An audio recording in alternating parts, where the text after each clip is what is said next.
السلام علیکم دوستوں، میں ہوں خالد معین اور آج ادب و فنون نامے میں ہمارا موضوع ہے ترنم ترنم سے پڑھی جانے والی شاعری۔ جی ہاں، ترنم سے پڑھی جانے والی شاعری بلا شبہ کوئی عیب نہیں ہے، بلکہ ایک اچھی غزل اور اچھے ترنم سے، شاعرانہ ترنم سے اگر پیش کی جائے تو وہ مشاعروں میں اور نجی نشستوں میں اپنا ایک خاص قسم کا اثر قائم کرتی ہے۔ تو اور ہر شاعر کے پاس ترنم کی اضافی خوبی نہیں ہوتی۔ اگر آپ مجھ سے کہیں کہ تم کوئی غزل ترنم سے پیش کرو تو میں بہت معذرت چاہوں گا، اس لیے کہ میں بہت بے سرا سا ہوں، اور اگر میں ترنم سے پڑھنے کی کوشش بھی کروں گا تو میں نہ صرف یہ کہ آپ کے ساتھ ظلم کروں گا بلکہ اپنے ساتھ بھی ظلم کروں گا، اس لیے میں ایسی جسارت کبھی بھی نہیں کروں گا۔ لیکن وہ لوگ جو ترنم جن کا اچھا ہے، ان کے پاس جو ہے خوبصورت گلا ہے اور ان کی شاعری بھی ایسی ہے جو وہ اپنا کلام ترنم سے پیش کر سکیں، تو اس میں کوئی مضائقہ نہیں ہے۔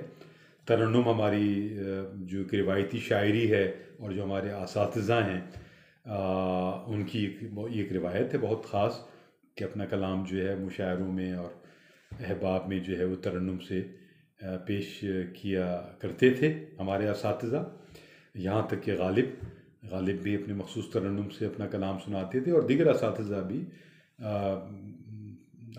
ترنم سے اپنا کلام سناتے تھے، اور ان کا خاص انداز بھی ہوتا تھا۔ اور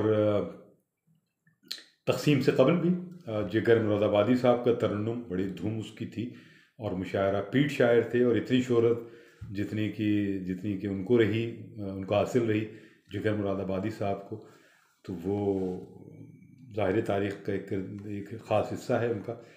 اور اتنی شہرت بہت کم شعراء کو ملی، اور اس میں ان کے یقیناً کلام کے ساتھ ساتھ ان کا ایک مخصوص ترنم کا بھی اس میں ایک عمل دخل ہے۔ اور مظفر وارثی ہوں یا حمایت علی شاعر صاحب ہوں، تو ان لوگوں کے ترنم بڑے خوبصورت تھے۔ عبید اللہ علیم کا ترنم بڑا ایک خاص انداز کا تھا، اور وہ سناتے بھی تھے، آخر میں ذرا گریز کرنے لگے تھے۔ اس طرح ڈاکٹر پیرزادہ قاسم کا ترنم بھی بہت اچھا شاعرانہ ترنم۔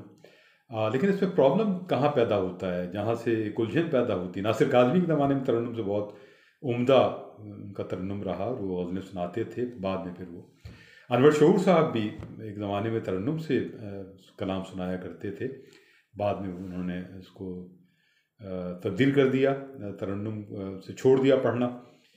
تو ترنم کا مطلب یہ ہے کہ خواتین پڑھ رہی ہوں یا مرد پڑھ رہے ہوں، شعراء یا شاعرات، دور تک ان کا ایک گونج پیدا ہوتی ہے، اور اگر مشاعرہ ہے اور بہت بڑا مشاعرہ ہے تو کمیونیکیٹ کرنے میں بہت آسانی ہوتی ہے۔ ہاں، الجھن کہاں پیدا ہوتی ہے، جب آپ ترنم کے بجائے گائیکی کا پورے تڑکے لگانے شروع کر دیتے ہیں اور پکا گلا استعمال کرنا شروع کر دیتے ہیں، اور شاعری سے آپ کی توجہ ہٹ جاتی ہے اور ترنم ہی سے آپ مشاعرہ پیٹنا شروع کر دیتے ہیں، تو وہاں یہ الجھن پیدا ہوتی ہے۔ جمیل الدین عالی اپنے دوہے سناتے تھے ترنم سے، ایک سما باندھتے تھے۔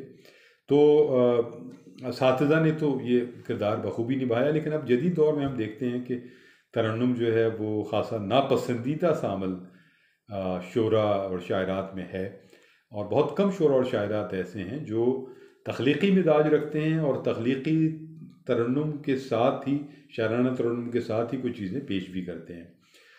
ورنہ 90% جو نئے لوگ ہیں، شاعر ہوں یا شاعرات ہوں، وہ اب ترنم کے ایک سطح پر بیساکھیاں کہہ لیں اسے، اگر وہ گائیکی کے ساتھ اسے مشروط کیا جائے، یا اگر شاعرانہ ترنم ہے تو وہ بھی ایک اضافی بات لگتی ہے نئے لوگوں کو۔ اور اس لیے اب ترنم کا چلن جو ہے وہ ہمارے ہاں پاکستان میں کم ہو گیا ہے۔ 2-4-5% اب بھی ایسے شعراء اور شاعرات ہوں گے جو ترنم سے پڑھتے ہیں، اور بیشتر میں دیکھتا ہوں کہ جو ترنم سے پڑھ بھی سکتے ہیں وہ کوشش کرتے ہیں کہ شعر سنائیں اور ترنم سے گریز کریں. ہاں جہاں ان کو ضرورت پڑتی ہے تو وہاں وہ ترنم کا سہارا ضرور لیتے ہیں. تو ترنم کوئی بری چیز نہیں ہے، اور اچھا ترنم ہے، شاعرانہ ترنم ہے تو سبحان اللہ ہے. اس کی بہت زیادہ مخالفت نہیں کی جانی چاہیے. انڈیا میں، بھارت میں تو یہ ایک بہت بڑا ہتھیار ہے. شعرا تو کیا، شاعرات، خاص طور پر ایسی شاعرات جن کے بارے میں یہ بھی ہے کہ شاید وہ اس طرح ان کی کریٹیوٹی کی سطح نہیں ہوتی، لیکن وہ اپنے گلے اور ترنم کے زور پر اور گائکی کے زور پر، ترنم بھی نہیں بلکہ گائکی کے زور پر، وہ ہزاروں کا مجمع پیٹتی ہیں خواتین. اور ان کے بھاؤتاؤ سے بھی اندازہ ہو رہا ہوتا ہے، اور ان کے سارے انداز سے بھی، کہ شاعری ان کا مسئلہ نہ اول ہے نہ آخر ہے. چونکہ بھارت میں مشاعرہ ایک کمرشلی اسٹیج شو ہے بڑی حد تک، تو وہاں ایسے اساتذہ بھی ان کو میسر ہوتے ہیں جو اپنی غزلیں خاص انداز میں لکھ کر دیتے ہیں اور اس کی قیمت وصول کرتے ہیں. اور وہ جو گائکی کی شوقین خواتین اور حضرات ہیں جو شو بزنس میں اپنا مقام نہیں بنا پاتے، تو مشاعرہ ایک ان کے لیے سیکنڈری اسٹیج بن جاتا ہے.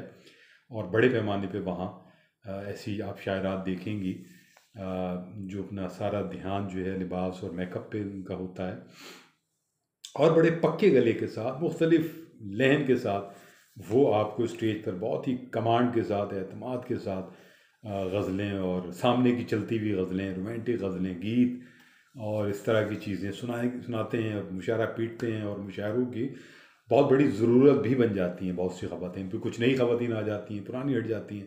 خود ہمارے ہاں جب شعر قائد کے مشاعرے ہو رہے تھے تو ہم نے دیکھا کہ بہت بڑی تعداد میں یہاں بھی سال کے سال جو ہے وہ نئی خواتین وہاں سے آتی تھیں، بلائی جاتی تھیں، مدعو کی جاتی تھیں، اور وہ یہاں مشاعرے پیٹتی تھیں. وہ خواتین مشاعرے پیٹتی تھیں جن کا کوئی نام نہیں ہوتا تھا، جن کا کوئی کلام میں کوئی بات نہیں تھی، گلا انداز چیزیں تھیں. اور وہ خود وہاں کے جو سینئر شعراء تھے بھارت کے، ان کو بھی وہ بیٹ کر دیتی تھیں.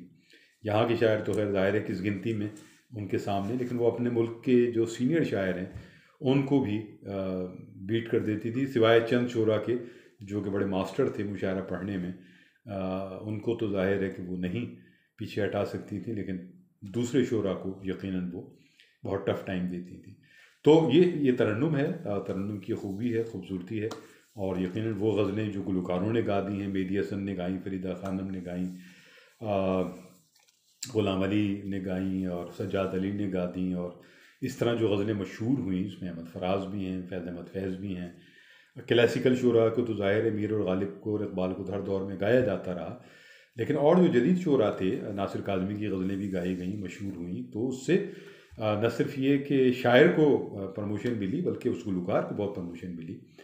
تو شاعری اور اچھا ترنم یہ بہت قریب کی چیزیں ہیں، اور اس سلسلے کو میرے خیال میں جاری رہنا چاہیے، اور مخالفت جو ہے بلا وجہ نہیں کی جانی چاہیے. مشاعروں میں اگر کوئی ترنم کی والی شاعرہ آتی ہیں یا کوئی شاعر آتے ہیں اور اپنا رنگ جماتے ہیں تو بہت خوشی کی بات ہے، اس لیے کہ مشاعرہ جاگتا ہے تو شاعری کا دور آگے چلے گا. مشاعرہ جاگے گا تو دوسرے شعراء کو فائدہ ہوتا ہے. ایک آدھ شاعر کو شاید نقصان ہو جائے، مزاحیہ شاعر آئے گا یا ترنم کا اچھا شاعر آئے گا، مشاعرہ پیٹے گا، تو ظاہر ہے اس کے بعد کے آنے والے ایک آدھ شاعر پر اس کا اثر ضرور پڑتا ہے، لیکن اوور آل مشاعرے کے لیے یہ خوشائن بات ہوتی ہے. تو ترنم سے بالکل آپ نہ گھبرائیں، اور اگر آپ کے پاس اچھا ترنم ہے تو اس سے بالکل آپ مشاعروں میں اپنے ترنم سے اپنا کلام سنا سکتے ہیں. زور تو کلام پر ہے. تو اپنا خیال رکھیے، اپنے احباب کا خیال رکھیے. کرونا خاصا سر اٹھا رہا ہے، تو شیر و پائندہ باد، پاکستان زندہ باد. خالد معین کو اجازت دیجیے. خدا حافظ و ناصر.